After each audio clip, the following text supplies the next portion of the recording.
Sveiki! Es jums šodien pastāstīšu par kaulu šūnām. Bet kas ir kaulu šūnas? Ja nosaukums jau nepaskaidroja, kaulu šūnas ir tas, no kā kaulu audi ir radīti, bet jūs noteikti nezināt, kas ir audi. Audi šajā gadījumā ir visu kaulu šūnu kopums, kas rada kaulu. Tagad, kad mēs zinām, kas ir kaulu šūnas, mēs uzzināsim, ko tās dara.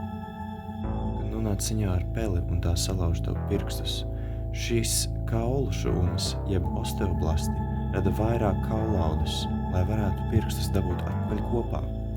Bet tā nevienmēr izdodas, kā varētu gribēt.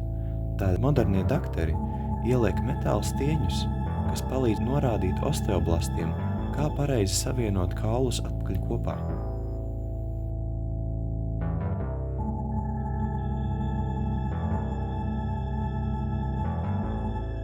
Tas nu mans būs viss par kaulu šūnām. Paldies par uzmanību! Jauka diena!